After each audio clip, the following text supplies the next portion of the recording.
Welcome back to another video. My name is Abby, and on this channel I help you to consciously create your life by using practical spirituality. Today's video is going to be about how letting go is actually going to get you the things that you really are wanting right now. And I'm going to explain not only how that's going to happen, but maybe what's been catching you currently and why you're having potentially a hard time letting go. Before we do that, I want to let you know that if you are interested in working one-on-one with me to talk about your specific situation so we can break it down, help remove those limiting beliefs and perspectives so that you can manifest and create the life that you really want to live, I am still offering my donation-based payment system, meaning that there is a $30 payment. If that's what you have right now, great. If you want to leave more, you can do so in the tip option. Either way, I look forward to connecting and working with you. If you are interested in that information, the link is below. Now, if you're in from another country, the phone number and all that does not matter. Put whatever number you in, make sure to leave your Skype ID. That is how I get a hold of you. So with that all said, let's get back to the video. All right, here we are with our friend, the stick figure. So yeah, why right now, if you're watching this video, you might be having a hard time letting go. Lord knows that in my past, I have had a tremendous time letting go. Why? Because I felt like if I let go, then I was going to have nothing, that holding on to my current situation was better because at least I was getting something. I had some crumbs basically. And the idea of letting go, I thought meant I would lose everything. That the little I felt I did have, I would lose. And I'm here to tell you that that is not accurate. That was not an objective truth. That is my perception of it, because I have a perceptional bias to find abandonment. So I thought, oh man, if I let go, no one's going to be there. So I was being driven off a reaction of being all alone. But what I had to understand is that what I was holding on to was essentially situations, people, circumstances that were confirming that a fear of abandonment, right? I was finding that in the world, and therefore it was just perpetuating the entire painful experience. So I want to talk to you about why it's important and how it can help you actually get the thing you want. So I've got my stick figure here. So we're going to use a little imagination, right? If you're watching this video, you're not so foreign to imagination, right? Imagination is a major part on how we can create. We got to create it in our mind first, as we bring it into the reality. So for instance, this is going to essentially represent what you're holding. This is your head. This is your essential being, right? So potentially right now, like I mentioned earlier at the first part of this video, that maybe you have an experience that you find rejection, you find heartbreak, right? You find abandonment. That was my situation, right? No matter what I did, I kept finding people who weren't emotionally available, right? So I didn't even want to let go of these relationships that were totally not fulfilling and not what I was looking for. But I felt if I let go of this, then I was going to be left with nothing. But what I was missing is the fact that when I held on to this perceptual bias, this belief, this whole thing basically is representing ideas and views of myself, beliefs, essentially my self-concept, my assumptions. So I was essentially finding this in the world, because what do we know? We know that whatever it is you deeply believe about yourself, you're going to manifest. You're going to find it in reality. If you're more analytical and you're like, it's too woo-woo, you can say that you have a perceptional bias, that meaning that you have a filtration system, your RAS, your reticular activating system, that's going to find things that you prioritize.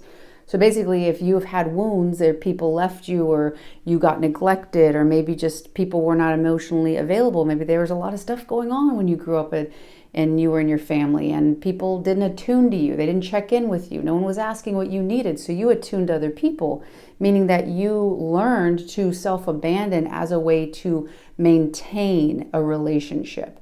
So what do you find? You find situations in the world that are going to repeat that original feeling. Becoming aware of that is step one, because you don't know what you can let go of until you realize what you're holding on to. So as long as you hold on to this, you'll find circumstances, people, I don't know why I said that, circumstances, people, places, everything is going to reflect this idea. And what I was thinking would happen is that magically, outside of me, somebody would accept me and love me, then I would feel love. But I wish that these were 3D. These are not. But these cannot coexist in the same place. So even though I was looking outside of myself to see this, inside of me, this did not align. So I could actually not perceive, even if this was in my environment at the time, because I was holding on to this, I could not find this. This was outside of my perceptional ability. It was in my reality, but it was outside my perception, meaning that in my mind, it was never there because I did not have it with me. So as I let go that this was my, my possibility, my potential, and I started to embrace that I was worthy of love, that, oh yeah, I reevaluated what happened when I was younger, and in maybe ways that I thought, oh, if I was more valuable, then people would have connected, or if I was good enough, then I would have had my needs met. Oh, you know what? I'm worthy of that, and there were circumstances that happened, and that was no one's fault, and oh yeah, I can see that in a different way, and I'm going to start to own that I'm worthy of love and creating this space to receive. So when I find it outside of myself, now that it's here, I can perceive of it because these are in alignment. These are equal, right? Oh, I can see that now, right? But it wasn't until I let go of the other one. Again, one of the biggest things that I see that happens is that people are waiting for the outside to change so that then they can feel. So this is happening, right? They're here, they're thinking and waiting and hoping that somebody comes in, shows them love. They're like, oh my God, here it is, finally. Now I can let this go and then this can come in. That is false. That is not how it works. The only way this can come into perceptional awareness is if it's in here first. Imagine these are like glasses, whatever. Oh God, I'm getting blue everywhere. It's fine. Roll camera, it's fine. The only way you can perceive of this is if essentially you have these glasses on. This is the filter I'm looking out into the world.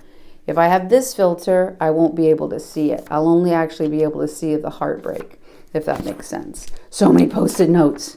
So again, only when I let go of the idea that that was my worth, that that was my value, that that was me, and I let go of that, did I open up space to replace that with worth and acceptance and valuing myself in a different way, starting to create the love and connection with myself, realizing all the ways that I abandoned myself. Then I was able to find it in the outside world. I'm going to get more blue on my hand. Don't worry about it. We're fine, folks. We're fine. So the same thing can happen with money or a job. If you've grown up and you've had such circumstances and people tell you you're not good enough or tell you you're not worthy, or, you know, maybe they were actually jealous of you. Maybe you're really, really talented and you were told X, Y, Z, so that people were kind of pushing you down because maybe your existence was threatening to them. They're not bad. They were acting off of a perceived threat. And your talent potentially was a perceptional threat to them. We're not judging them in sense of making them wrong, but we just want to understand you in this situation. So if you grew up thinking, oh, I'm not worth anything. If I was worth something, more people were connected. Or I was told that I wasn't talented, or I'll never amount to nothing. Or if I don't go to college, I can't make money. Or if I don't do this. So if you're looking and feeling that this is true about you as a person, and again, you have situations outside of you where you can make money, but you're looking for this. So you're literally going to be like, do, where is it? Do. Oh, here it is. Ah, damn it, I knew it. You think that this is giving you this meaning, but really, this right here is the lens you're looking out. So you can't find the thing that goes against your identity, essentially how you view yourself. You can only see the confirmation go back to you. This actually feels potentially unsafe. The thing that you actually want and desire could actually feel unsafe. A lot of times, one of the reasons that you're not manifesting it is it actually could be perceptually unsafe. Unfamiliar and unsafe are not the same thing. However, something that's unfamiliar might feel unsafe unless you say, what's going on here? And if you've got an identity that you're not worth much and this opportunity comes in and is like, hey, look, you've got to feel and know that you're worthy in order to receive this, but you're not able to let go of this. So guess what? This cannot come in here because it's occupied by something else. And you'll be able to find the things in your outside world that are in alignment with this. It's not until you let go of this, put this in here, and this comes from, you're like, well, how the hell do I remove my sticky note, Abby? That comes through you taking responsibility and accountability of yourself, starting to think about your choices that you make on a daily basis, starting to think about how you talk to yourself. How do you value yourself? What do you think of yourself? What do you think you're capable of? Do you say, yeah, I think I'm talented, but brrr. Well, we need to get in the brrr, because that is where you're saying, no, but I'm not worthy. Nope, because XYZ, because my outside world defines who I am. That is what you're saying when you say, I'm good, but the outside world is saying something different. The outside world is reflecting potentially this deep thing that you're unaware of, that you're having a hard time to let go of. First, you got to become aware that you're holding on to it. Oh, shit. Yeah, you know what? I don't really think that I'm really worthy. When I was little, my parents or my caregivers or teachers said that artists don't make money. They have to struggle. Or I can't do what I love and make money. I'll always struggle. So I have to do what I don't want to do. So you have this idea that you can't have what you want, or you're not valuable, and you don't have whatever it is. You've got to become aware of what it is so you can let go of it, tell a new story, give yourself a new meaning, go back to that situation, reevaluate it with your adult mind so that you can let it go, replace this belief about yourself, replace this meaning so that in the world you can see that. And then you can have that reflected back to you. This does not change how you see yourself. You change how you see yourself, and then you can see the world differently. The meanings, the stories that you give yourself, as you start to become aware of them and release that, go back to the original situation, reevaluate it so you can free yourself. Then it won't, that insecurity won't continually be fed, because the entire existence of it, you see like, oh, I misreasoned on that. I reevaluated and saw who I really was. I was never not valuable. I was always worthy. And I got confused because I was a kid, and I've been living my kid perception of that in my adult life. The more you do that, the more you'll be able to let go of the things that are not serving you, replace them with things that you want to experience in the world. Realize it's safe and align with that in your outside world, because it's only reflecting you. You are worth it. The more you start to see that, the more you start to tap into that and remove those old things and replace them with the things that are in alignment with who you are and what you're capable of, the closer and closer you will step into that version of you that was meant to be. I really hope you've enjoyed this video. If you have, click that like below. If you haven't done so already, join this community. We would love to have you. And if you got value out of this, I highly recommend you watch this video as well. I really think it's going to add even more value to you. I love y'all, and I'll see you on the next one.